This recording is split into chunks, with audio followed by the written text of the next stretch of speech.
আমার শহর কলকাতা। আজ কলকাতা গল্পের আরেকটা সুন্দর অধ্যায় হচ্ছে আমার এই ভিক্টোরিয়া মেমোরিয়াল। বড়ই স্বাদ ছিল ছোটবেলা থেকে এখানে আসার। কতই না বায়না করেছি মা বাবার কাছে এখানে নিয়ে আসার জন্য প্ল্যানিং প্রোগ্রাম সব ঠিক হলেও কোনো না কোনো কারণে সেটা পরে ভেস্তেই যেত। আজ বড় হয়েছি, স্বাবলম্বী হয়েছি, তাই নিজে দায়িত্ব করে পরিবারের সকলকে নিয়ে চলে এলাম এখানে ঘুরতে। খুবই এক্সাইটেড আজকে আমি।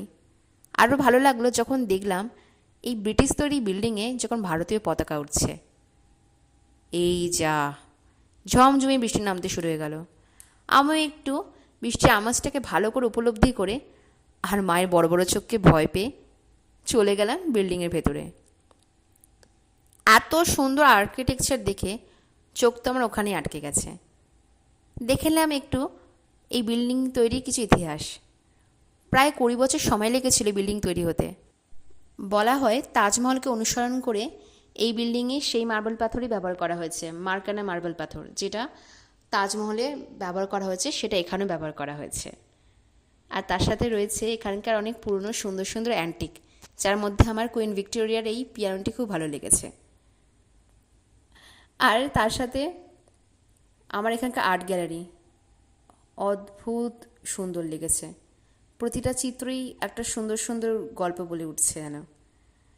আর এর সাথে রয়েছে নানা রকম অস্ত্র, যেখানে সিপাহী বিদ্রোহের প্রচুর বন্দুক আর তরোয়াল দেখতে পাবেন এখানে। এর সাথে আরও অনেক ইতিহাসের বন্দুক তরোয়ালও রয়েছে, রাইফেল রয়েছে, কামান রয়েছে। প্রতিটা অস্ত্রই এক একটা গল্প বলছে, তার সাথে ইতিহাস বয়ে নিয়ে চলছে।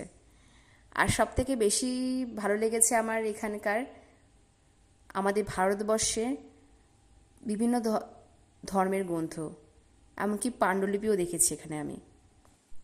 বলা হয় দ্বিতীয় বিশ্বযুদ্ধের সময় জাপানি আক্রমণের হাত থেকে বাঁচানোর জন্য এই পুরো বিল্ডিংটাকে কালো রঙে রাঙিয়ে দেওয়া হয়েছিল। মধ্য কলকাতার বুকে এমন একটি সুন্দর স্থাপত্য কতই না গল্প বয়ে নিয়ে যাচ্ছে আজও।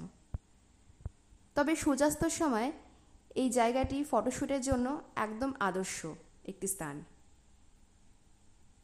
64 একর জমির ওপরে বাগানসহ পুকুরসহ এই বিল্ডিংটি একটা মনোমুগ্ধকর দৃশ্য তৈরি করে।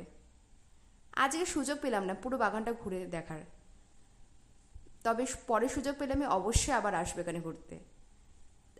তাই আজকে একবার চা খেয়ে এই যাত্রাটা এখানেই শেষ করলাম।